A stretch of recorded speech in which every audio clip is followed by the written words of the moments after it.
तेरा बाप। आज आनंद मोहन जेल में गए, अगर 1 लाख लोग भी पटना के गांधी मैदान में जमा हो जाते और कहते कि आनंद मोहन निर्दोष है, तो मैं समझता हूँ शासन की पतलून गीली हो जाती और आनंद मोहन को छोड़ना। बिहार में आनंद मोहन मोर्चा खोल दिए हैं, गांधी मैदान भरने की बात कह रहे हैं कि 1 लाख लोग जो हैं एक साथ गांधी मैदान पहुंचेंगे, सरकार को चुनौती देंगे और अपना हक और अधिकार छीन लेंगे। नमस्कार, मैं विकास सिंह राजपूत और आप देख रहे हैं देशवा न्यूज। जी हां, आनंद मोहन ने एक बार फिर से बड़ा बयान जारी किया है। ये बयान आधी रात को जारी किया है और सरकार को चुनौती देते हुए साफ तौर पे बतला दिया कि आनंद मोहन को किस तरीके से फंसाया गया था, आनंद मोहन किस तरीके से 14 साल जो है जेल में रहे, बेगुनाह थे, उसके बाद भी जेल में रहना पड़ा था और जंगल राज की जो सरकार चल रही थी, उस जंगल राज वाली सरकार में आनंद मोहन ने किस तरीके से मंत्री की कुर्सी को लात मारी थी, लालू प्रसाद यादव के पार्टी को छोड़ा था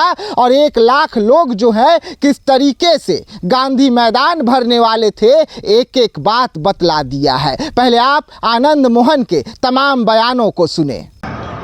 मैं समझता हूँ आज की तारीख में चंद्रशेखर से बड़ा नेता, जमीनी नेता कोई पैदा नहीं हुआ, लेकिन चंद्रशेखर जी को गालियां दी जाती है, कांग्रेस के अध्यक्ष द्वारा गालियां दी जाती है, सामने बैठा रहता है, उसको कहता तेरा बाप, ये शब्द होता है, नीरज जी बैठे होते हैं, तेरा बाप ऐसे कहकर के बोला जाता है, और चंद्रशेखर जी को गालियां दी जाती है, राणा सांगा को गालियां दी जाती है, ठाकुर का कुआं लेकर के जंगल राज का प्रवक्ता आता है। जब ब्राह्मणों पर अत्याचार हुआ, आनंद मोहन खड़े हुए, मैंने कहा कि अपने साथियों का बलिदान दिया, खेत खलिहान लूट रहे थे, ये जनेऊ काटे जा रहे थे, जाति पूछकर अपमान किया जा रहा था, मंदिरों में घुसकर भूख से टीके मिटाए जा रहे थे। साथियों, तब आनंद मोहन मंत्री पद को लात मारकर जंगल राज के खिलाफ खड़ा हुआ। लेकिन जंगल राज का एक प्रवक्ता मनोज झा जब पूरे समाज को गाली देता है, तब बाकी के लोग आनंद मोहन पर ही टूट पड़ते हैं। यह क्यों होता है? क्यों नहीं इन बातों से ऊपर उठते हैं? तो साथियों, ये सब जो चालाकी भरा ये देश की राजनीति है, इसको भी समझने की जरूरत है। सिर्फ हम ही बलिदान नहीं देंगे, सिर्फ लड़ने की जिम्मेवारी यूजीसी हो, जातीय जनगणना हो, आरक्षण हो, इन तमाम बातों पर सिर्फ हम ही को लड़ने का ठेका हम ही ने नहीं लिया है। आप आगे बढ़ो, इसलिए कि शासन में आ जाएगा। जहां भी देश के अंदर जहां भी अन्याय अनाचार हुआ, समाज के ऊपर ही नहीं, हमने कभी जुल्म को जातियों में बांटा नहीं।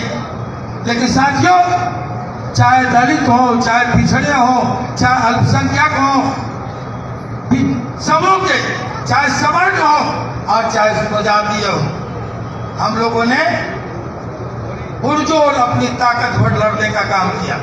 आज आनंद मोहन जेल में गए, अगर 1 लाख लोग भी पटना के गांधी मैदान में जमा हो जाते और कहते कि आनंद मोहन निर्दोष है, तो मैं समझता हूँ शासन की पतलून गीली हो जाती और आनंद मोहन को छोड़ना।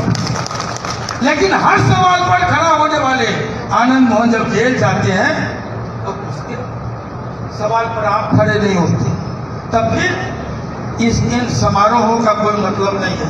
मैं अपना उदाहरण नहीं देता, लेकिन एक उदाहरण मैं इसलिए अपनी तरफ से बोल रहा हूं आप सबको कि ये सब सोचने और समझने की जरूरत। आप में लोग घेरे जाते हैं, आप में लोग मिटाए जाते हैं। हम सबको सजग रहना है, सचेत रहना है, ज्यादा कुछ नहीं। आप आज एक बात मैं बोल दूं कि हमको लड़ने का हक किसी से नहीं है। जब महाराणा प्रताप निकले तो उनको समाज के हर वर्ग ने साथ दिया। भामाशाह ने खजाना खोला, जी हाँ, सुना आपने, आनंद मोहन है, बतला रहे हैं कि जब मैं जेल में था तो अगर उस वक्त राजपूत समाज एक हो जाता तो और 1 लाख लोग अगर गांधी मैदान में एक साथ पहुंच जाते और ये बतला देते कि आनंद मोहन बेगुनाह है तो सरकार की पतलून गीली हो जाती, सरकार उस वक्त मान जाता और मेरा 14 साल जो जेल में रहा वो बर्बाद नहीं होता। वैसे में आनंद मोहन ने इस वक्त तीखा रुख जो है सरकार के खिलाफ और विपक्ष के खिलाफ अपना रखा है। कुएं का जिक्र कर रहे हैं, ठाकुर का जिक्र कर रहे हैं और इन तमाम जिक्र करते हुए जंगल राज वाला जो दौर था उसे याद दिलाए हैं। तो ऐसे तमाम खबरों को लेकर बने रहिएगा देशवा न्यूज के साथ। दीजिएगा इजाजत, धन्यवाद।